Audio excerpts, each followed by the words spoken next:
What's going on, y'all? Bishop Brigante. Welcome to another episode of Risk and Rewards. This is the show where we talk to your favorite personalities about some of the risks they've taken in their careers to get where they are today. And right now, I got a special guest. We've seen him in the journalism side of things.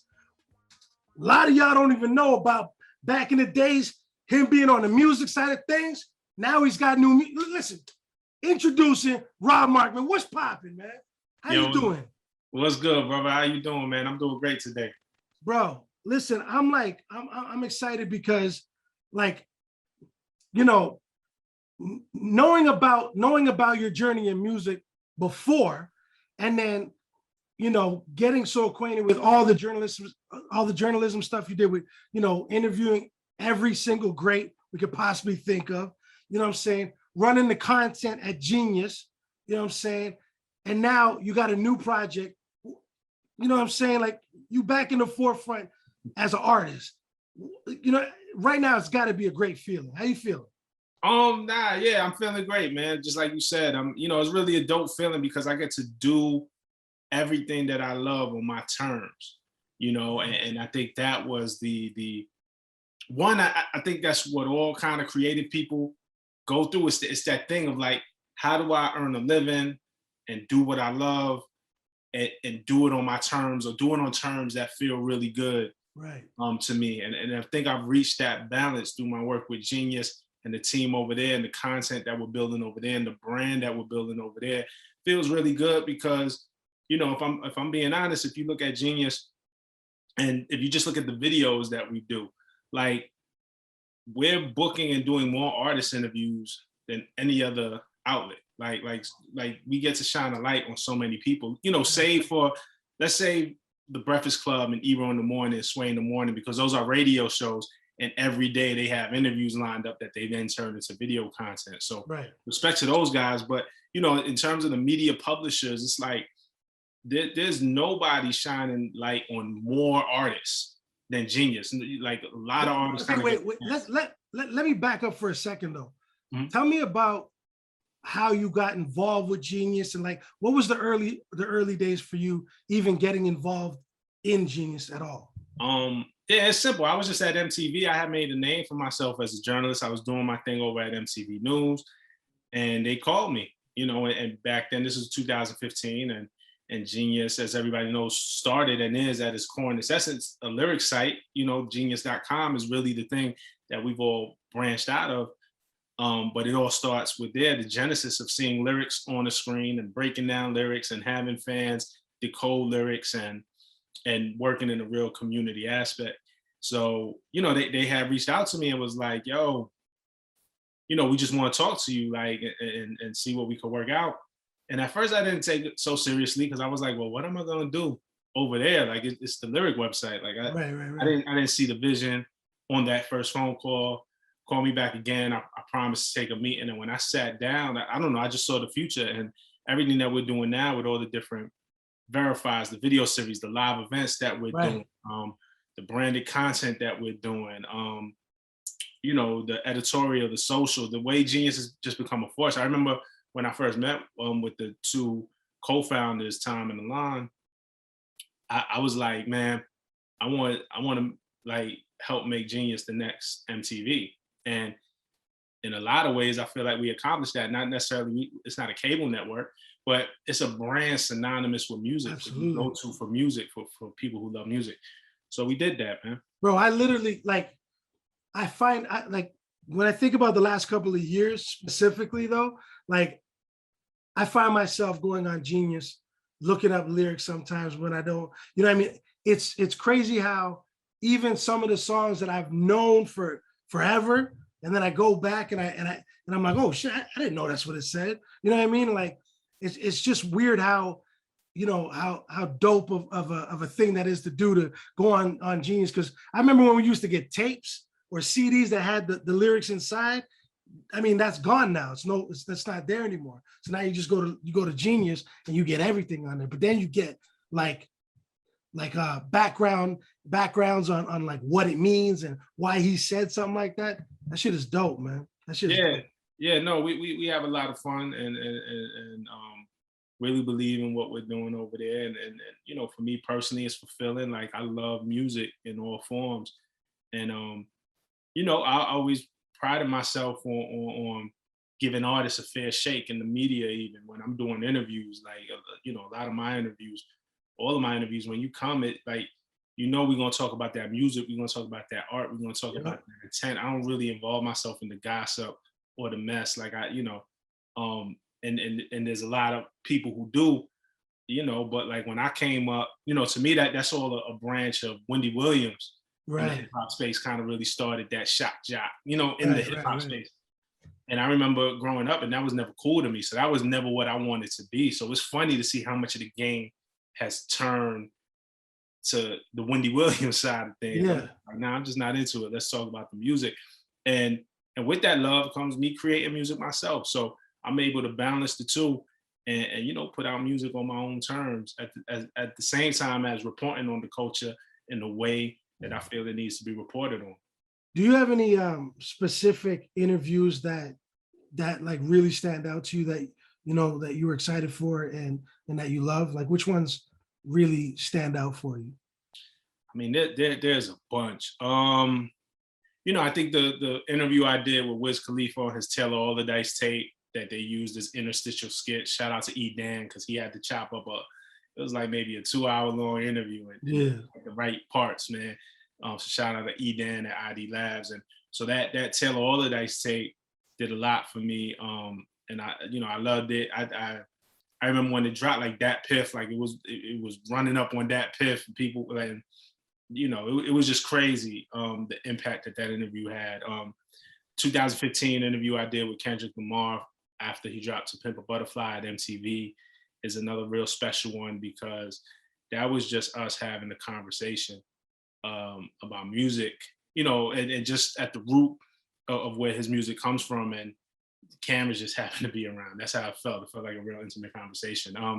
Over at Genius, I did an interview with 21 Savage that was really dope. We took him to a blacksmith. You know, 21 Savage has the Yeah. tattoo of the knife in between. Oh. And we took him to a blacksmith to recreate that dagger that he has a tattoo of and make the real thing out of it, and did an interview there. And for me, I'm like, that's creative. Like my interviews are also as creative as my mute. Like it wasn't that we just gonna sit with 21 Savage. We was gonna do an activity or something that really spoke to who he was. Right. That was a dope one. And of course, at Genius Live a couple of years ago, sitting with Mariah Carey, the legendary and iconic Mariah Carey, and really spotlighting her talent, not just as a singer, but as a songwriter, and really acknowledging her as a songwriter. And, you know, after that interview, she was inducted to the Songwriter Hall of Fame. So I felt really proud of that one as well. So when you got to Genius, what like when if I would have took that meeting, I'm gonna be worried that they're asking me to be the person that types it all out. That was my first question. I was like, Have well, you ever typed it out? Have you ever yeah, typed out these bars for them? absolutely. Oh wow. Absolutely. You know, that's not my job, or that's not my role, but sometimes it's a song that you love, so you go in and transcribe. Genius, now there's absolutely a team, a lyrics team that does the transcription, and there's a community who really, really takes it seriously and who does it. So I'm not taking credit for that. But there are absolutely songs that I love that I was like, oh, nobody put these lyrics up. Yo, let me go put these lyrics up. So yeah, I've done it. And then I put my own lyrics on the site. I tape out my own lyrics, and I put my own lyrics on the site every time I release. So yeah, I'm you know, I feel like it's important that no matter where you sit in a company or a team, or you should know how to fill in. You should know how to do something, you know, because it takes a team to make this happen, but you should have some knowledge of what it takes to make the thing a whole, you know what I'm saying? So yeah, I've typed out lyrics before though. Yeah, Absolutely. I would have been in that meeting like, hey, listen, man. Yeah. I don't know how many words I could do a minute, but you know what I'm saying? Like, I'm not writing out all these raps, bro. Yeah. Then you got that. Sometimes it's fun. Like I nerd out over that. Like if it's really something that I'm into, like I'm not. It gets crazy when you start doing Twista and Bone Thugs, and you start doing Bone Thugs and Harmony, stuff like that. That's when it gets crazy. You know what I'm saying? Super fact.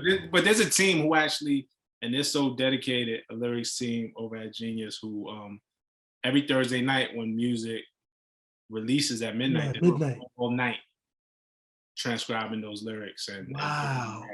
and editing it, because what you hear on the first time, you might have to do a second pass and and refine it and edit it, and they work super, super, super hard, man. So shout out to them. Wow. How do you balance, like, how do you balance being a journalist and, like having personal relationships and stuff, but also being like, your personal taste and stuff, but also having to be unbiased, remaining unbiased with a lot of the stuff that's going on in the game. How do you balance that? Yeah, it's tough because look, the fact of the matter is that, like, I don't know if being unbiased exists. Like, everybody has a Yeah. bias. Like you like what you like, I like what I like. I try to stay open minded. Like, but it stems from just being a fan and just a love of the game. Like, I could sometimes put my bias aside, or most of the times I strive to put my bias aside to do what's right for either my team, for the culture. Like, for example, I'll give you an example. When I was a fan coming up, Jay-Z was always my favorite rapper. Same. Hov was Same. always my favorite. And I was Team Hov even when he went against Nas. I like Takeover better than Ifa. You know what I'm saying? But I didn't hate Nas. Like, I still bought Stillmatic the first day it came out. I'm still also a super Nas fan. So it's like my bias for Jay-Z didn't stop me from being a fan of Nas. So, all right, what does that mean as a journalist? Fast forward, my bias for Drake, or like, if I had my rankings, I rank Drake above Meek Mill. You know what I'm saying? But it don't stop me from being a fan of Meek. You know what I'm saying? Or vice versa. Or it's like, Nicki and Cardi. It's like, you got to put your bias aside and just, like, if I like the music, I like the music. And I think that's where I'm kind of at as a journalist. I think fans now, it becomes so divisive. Like, if you like Nicki, you can't like Cardi. Yeah, it's crazy. It's crazy. You like Drake, or at least at the time when they was beefing, then you can't like Meek. And it feels like fans draw these very stark lines. I'm not like that as a journalist, and because I wasn't like that as a fan. Right. I was a fan mode. No, that's dope. I rock with that.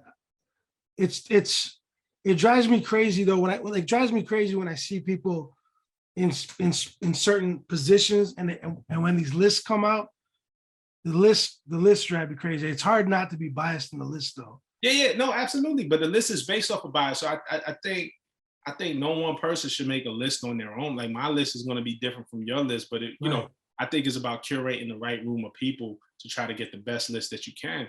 But nobody is going to agree on everything. Like, even when I was at XXL, we was doing the freshman covers. Like, I had the one with Wale and Asher Roth and B.O.B. I worked on that one. I worked on the one with Cole and Rest in Peace Nipsey and Freddie Gibbs, Big Sean. I worked on the one with Kendrick and, Rest in Peace. Mac Miller was on that cover. And yeah. So, like, what's the process of that? I mean, we just picked. We all threw names around until we got to a 10 that we agreed to. I think the process is a little different now because they do the fan voting and stuff, and I have no left. But the point I was making was, at least in my mind, the goal was to never go like 10 for 10, right? Like,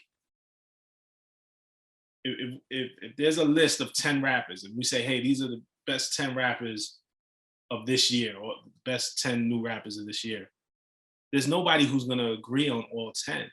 But the idea is that as a hip hop fan, there should be something within there that you could find and identify with. Maybe you wasn't a Wale fan, but you was a Blue fan.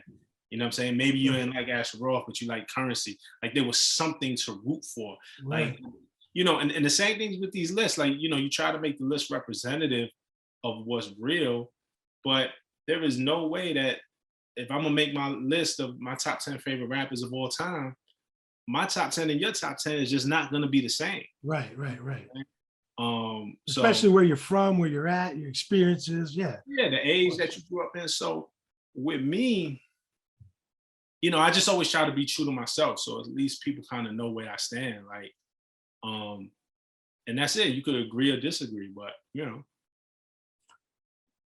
Nah, I think people take that stuff real. I think fans take that real seriously. Like it's so funny. I mean, I'm glad that I'm guilty too sometimes. I'm guilty too. I'm glad that they do, because I also was at MTV when we did the hottest MCs for a number of years. I think people take it real seriously, but like people almost get hurt. Like, how is your opinion not reflective of my opinion? It's all just an opinion.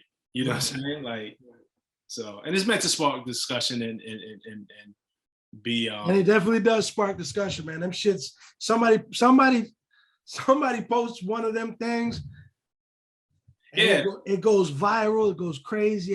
Shout out to B Dot. B Dot. Yeah, B Dot's notorious. B Dot be posting his list, and it's so funny. And I laugh at him all the time. Like, he'll send the list to the group chat before he posts it. Like, yo, I think I should post this, and I'm like, he killed me with the allegory snub, man.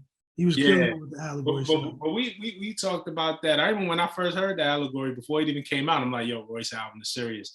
And so we always kind of debated on that, or whether it should have made his list for sure. Allegory would have made my list if I would have put one out. Yeah. But my point being is that B Dot makes that list on his phone, on the Notes app. Yeah. It's literally his opinion. It's literally not that there's no effort. He puts thought into it. He actually does really put a lot of thought into it. But it's his. Right. Like but it's him. This is him, though. Yeah, this is B Dot's list. This is on the Notes app. Here's what it is. And then people go fucking crazy. I'm like, yo, he made it on the Notes app. Yeah. You can make a list too. Like, but like people get wild, bent out of shape. It's the funniest thing in the world. Because there's certain guys that the culture holds to a regard, right? So then when we're looking at validated guys like yourself, like B Dot, anybody in that journalistic space, we're like, yo, you know what I mean? So then we're, but it's hard to break this shit down. Hip hop there's so much hip hop, so it's hard. Right. Well, that's the other thing too, is everybody's not listening to everything. I know he listens to a lot. I know I listen to a lot of stuff. I think, like, for example, when he put Stove Dog Cooks on his list, so many people had such a reaction to it. Yo, he don't deserve to be on that. He don't, he don't. And most of the people reacting to it never even listen. Exactly. And then they go listen to it. And then the reasoning was, well, if I never heard it, it can't be popping. And I'm like, that's not necessarily true. And I'm not saying whether Stove God deserved to be on it or not. What I'm saying is that we are not reading from the same playbook. Like, right. You definitely can't say yay or nay if you never heard of him. Like, people's exact reasoning was he doesn't belong on your list. And it's like, well, why not? Because I never heard it. And like, when you really kind of break down the logic of that, it's crazy. But it's all in good fun. It gets the people going. All right. Rob Markman. You know what we're here for. This is risk and rewards. Now, I'm going to stay on the positive side for the first question. I'm going to ask you got to let the people know. Rob, tell us a risk that you've taken in your life, in your career. Tell us about a risk that you've taken that had a positive outcome. It was a good come up. You know what I mean? Give us one of those. I took a lot of risks. And they actually all kind of work out for me. But I think probably the biggest risk I took was when I dropped my first project, Right to Dream, in 2017. Like, I always wanted to do it. My peoples knew I always wanted to do it, like the guys I grew up with. And there were people who tried to talk me out of it. And like, really? Well-known people, like, sure, like, yo, that might ruin your credibility as a journalist if you're trying to be an artist now. And I got a lot of people wasn't expecting it to be good or wasn't expecting for me to hold my own. So there was a lot of negativity I felt surrounding that. And it was a risk in that way, because I knew what I had built up as a journalist. And it's like, damn, well, do you taint that now because people think like, oh, you're dropping the album because you're trying to be famous, and oh, your shit is whack. Like, really, like, nobody did that. Nobody really makes that kind of transition over that transition that I did in the way that I did it. So it was a major risk, and going on social media and seeing the wild shit people would write about me and the opinions and the takes. But I opened myself up to that. Once you put art out into the world, you got to accept everything that comes back with it. So I feel like that was the biggest risk. How long before 2017? I mean, you've clearly had the love for the art and the culture forever. So, but like how long before 2017 was that one of your dreams? Since I was a kid, since I was 12 years old, I wrote my first rap when I was 12 years old. I was inspired by Pete Rock and CL Smooth. They reminisce over you. I thought that was just such a dope song because it was like CL is talking about his family. Run my own business like my own Joyce. If we're talking about cars, Uncle Sterling got the latest. The Like, top 10 record for me, bro. Yeah, but top 5 beat ever. The beat. Besides the beat being the same, he was telling us about people we've never heard of and we never met, and made one of the greatest hip hop records of all time. That always stuck out to me when I was a kid, and I was like, oh, that's the power of just dope songwriting and rapping and storytelling. So, I tried to write my first rap, after that, and all throughout high school. I used to battle in New York City, places like the Wetlands, battle in front of Fat Beats. In Brooklyn, I would battle, I went to Brooklyn Tech High School, so on the What's your street record, man? What's that? What's your street record? I don't know. I never kept 5,000 and 0 or what? Nah. I won some, I lost some. Like, well, I'm saying, like the battling thing, I was good at it, but there were people way better than me. So yeah, I won some. I was in it, but I wasn't like, you know what I'm saying? You would have heard of me. Do you watch battle rap? Like, do you pay attention to it? A little bit, yeah, a little bit. Like really kind of the big ones. I haven't seen. I missed the last event. I think the last thing that I saw was Daylight against Rock. Oh, Rock! Ooh, that was crazy. Yeah, it was really dope. Shout out to Daylight. So I dabble in and out, but that shit is a whole other.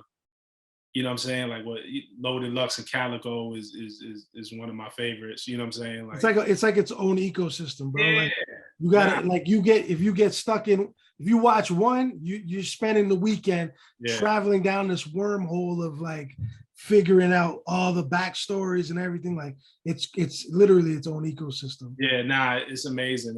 Salute to those guys. I think it's the same love, it's the same art form. It's just manifested in a different way. So I would never fancy myself, like I could never see myself getting into the ring in that arena. What they do is awesome.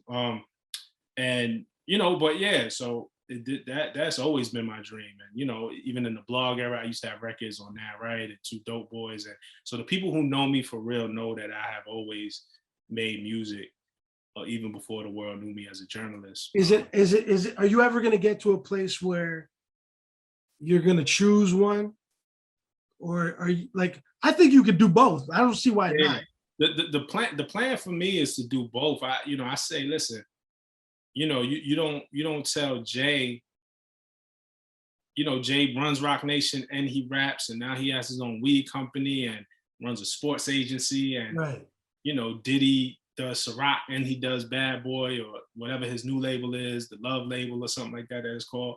So, for me, the whole goal for this, right, the dream is the fact of not to choose. Is I'm working to inspire people not to let the world, not the industry put you in a box. So if I dropped one for the other, it'd be disingenuous. Now, would I work a 9 to 5 with like that all depends on, look, if the economics of the record really changed my lifestyle, like, yeah, it might not make sense for me to keep a 9 to 5, but you might still see me interviewing rappers or doing whatever, right. And you look at the reverse side, you look at like what Nori is doing with Drink Champs, like, so it's just that on the reverse side of things. So I don't foresee, because I love it. You know what I'm saying? It wasn't like I used journalism to build a name, so then I could right. I love it. So I don't see myself letting go of one or the other. It's dope. You have a real positive vibe and outlook on a industry it's got so many different variables of being not cool. Yeah, for sure. Nah, it's a bunch of shit in this game that needs changing. You know what I'm saying? But it's a lot of dope shit too. I'm grateful for hip hop and the music business, in the sense that it afforded me the opportunity to do what I love. Like, even as a journalist, and I love journalism, I don't know that I would have felt comfortable or fit in working at the New York Times. You Right. know, like even though our job is the same, our skill set might be the same. I'm grateful that it was able to manifest into something that I truly love. So I feel thankful for it. I feel blessed for it. Like I used to pray, to be in this game. Like I used to dream to be in this game. And when I got on, it was like, man, well, I'm not gonna fuck this up.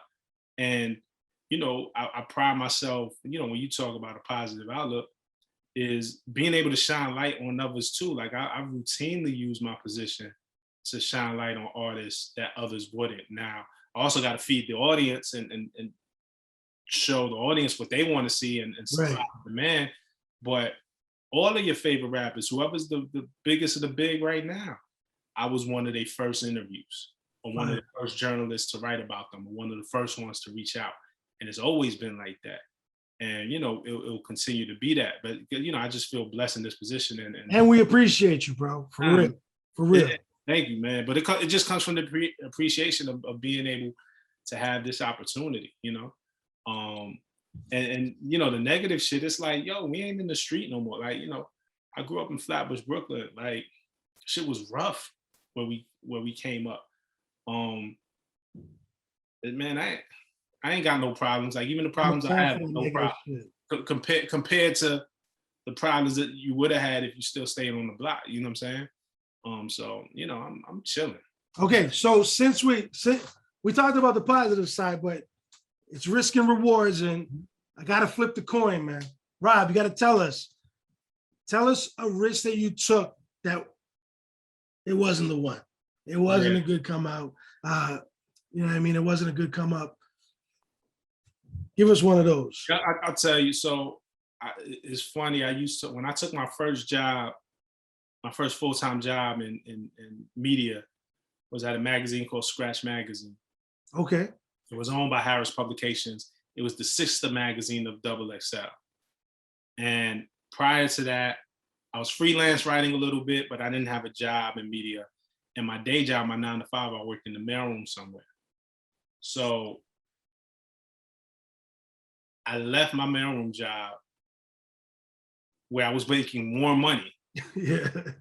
to go take this job at Scratch Magazine at the time for less money, a lot less. And I already had a kid, and as soon as I took the job, man, I found out, man, I had another kid on the way. Wow. Baby, I got another baby coming. 3 issues later, the magazine folded. Oh. I'm without a job. So, like, I left the money and the mailroom thing. You left the money for the love. Yeah, and it didn't work out, and I fell on my face, and I had to figure out how to pick up the pieces. So that was like the biggest risk where it kind of blew up. But that was short term. Like it hurt. Like I was just like fuck. Like I doubted myself for after that. Like damn, is this the thing I'm supposed to be doing? Like But what was the bounce back in that situation? Like how did you bounce back from that, and where did it lead you? And I accumulated mad debt too, like because everything I just put on the credit card, diapers, gas, groceries. I wasn't even buying nothing for myself, just mad credit card debt. Eventually I got hired at Double XL for the same money.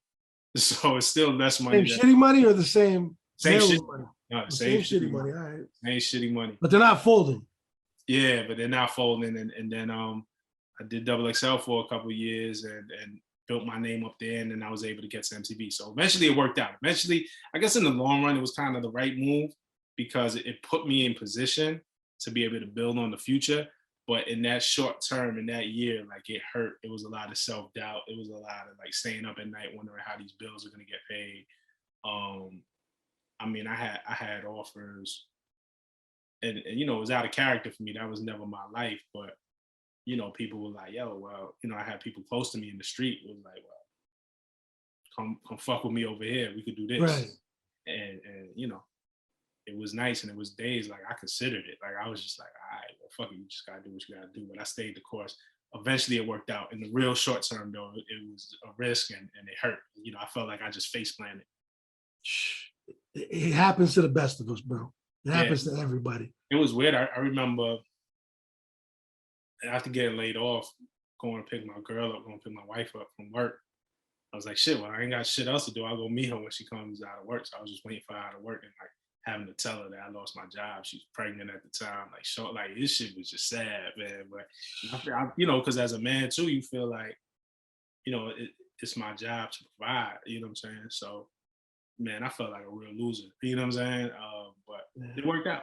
Thank Yeah, God. I mean, yeah, I feel like we get put in these really tough predicaments to really bring out the best of ourselves. You know what I mean? Bring out the warrior to get out there and really get on the grind. And that's all it was, man. It was just a quick, misstep to bring you forward to greatness. Yeah. Dope. I'm glad everything obviously fucking Yeah. But tremendously worked it out. took me a lot of it took me a lot of years. Like I had to come out of that debt that I created, and you know the XXL money was never right ever. You know what I'm saying? So even all them times but I was building that name at XXL, like I was suffering, and then even then, I was rapping then too. I was on the blogs, I was on that right, I was on Two Dope Boys, and then they threatened to fire me over it unless I quit rapping. Wait, what? Yeah. So then, you know, it What came, what what what is there? Hold on a second. what they What is said. their fucking jurisdiction on your life to It, tell you something like that? it was funny. Conflict of interest? Yeah, it was funny. They said, and the way they came about it, it was real like not. It wasn't a straight up threat. Like somebody, one of the higher ups, called me who was a friend of mine and said, "Yo, they about to bring the axe down unless you blah blah." So and the idea Wow. was that it would be a conflict of interest, and I get how it could be. But Yeah, but it's anybody, only if you're using it.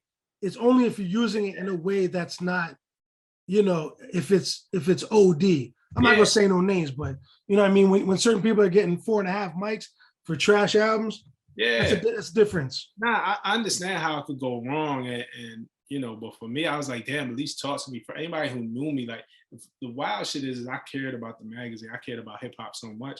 Like I didn't feel right. Like it wasn't like I was leveraging, like, Right. yeah, like yo, give me this verse and I'll get you in the magazine. Like it wasn't that type of time for me, and I never thought about doing that. I wouldn't dare do that. You know, shit, I'm in a position now. I don't do that today. I don't have features from anybody. Right. Styles P is the only known established artist who I have a record with. You know what I'm saying? And because I don't play those games. I keep the lines, you know, very clear. We need more Rob Markmans in the game, bro. It's like I'm saying, look at all of the obstacles they're putting in front of you in every turn you're taking. And here you are, still modest, humble, and just happy to be here in the game. Yeah, that's it, man. Need more of you, bro. Nah, that's love, man. But you know, it's just about doing what you love. Like, you know, just people to be their authentic selves and do what you love. Like, especially for new cats coming into this game, just to know, like, yo, you don't have to change who you are. You don't have to act a certain way. You don't have to put on, like, you could just be who you are. And anybody who kind of knows me from the beginning knows this is who I was from even before this industry. So, you Yo, know, I want to talk to you about um your latest effort. And the title is If You Don't, You'll Regret It. Immediately speaks to me. I completely relate to that sentiment, that saying that to yourself. Talk to me about the album, talk to me about the work and why that title and what it means to you. yeah, that title is, yeah, it kind of starts with me talking to myself. It's kind of me looking in the mirror. Mhm. You know, it goes back to where you talk about the risk that I took, that I'm glad that I took, was actually putting the music out in a very official way. Because I told me, man, if you don't, you regret it. I didn't want to have this dream, and not to be morbid, but look, we all got to go someday. And I didn't want to look back on my life and be like, damn, I wish I would have done this. Right. I should have did that. No matter how it turns out, whether I go triple platinum or triple wood, like, you gotta at least take the shot, because if you don't, you regret it. So it really Right. started with me talking to me, and then I realized it was advice that I want to give. I get up and coming artists asking me for advice all the time, and you know, I know people, and I've worked with artists. I know people who have 300 records in the stash, but will be scared to let them go because you're scared of what the world would think. Yep.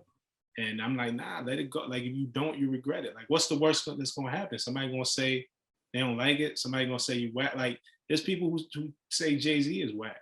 There's people who say Royce is whack. You know what I'm saying? Like the people will Stay say, away from those people. yeah, no, absolutely. But you know what I'm saying? Like, especially during this battle with him and Lupe, you see Royce getting a lot of shit, and it's like still one of the greatest spitters Yeah. that we had. So what I'm saying is even the top guys get it. So once you already let go of the fear that somebody's gonna criticize you, it's like, okay, then what? What are you gonna do to me? Nothing. Like you can't, you know. So if you don't, you regret it. You gotta let go of that fear. So that's what the title meant. And then the music was just the truest reflection of me. It was just the records that I felt like kind of telling my story on a couple of different levels. And you know, I think my superpower, you know, we talked about battle rapping, right? Like I'm a dope MC. Like I have that confidence in myself. I know my skill set. I know what it is.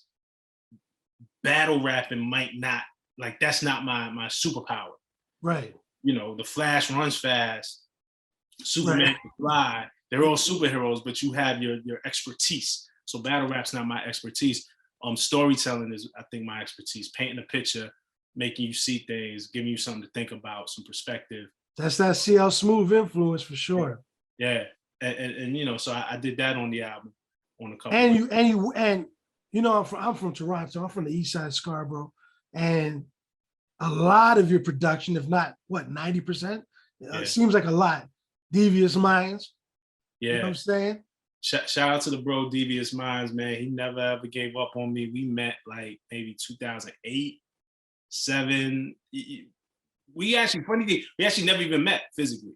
Like just like met online and started trading beats. He was on Two Dope Boys. Mm-hmm. He had like a Tight Beats series before Tight Beats was Tight Beats. He did like a mixtape called like Beats I Would Have Gave Most Depth.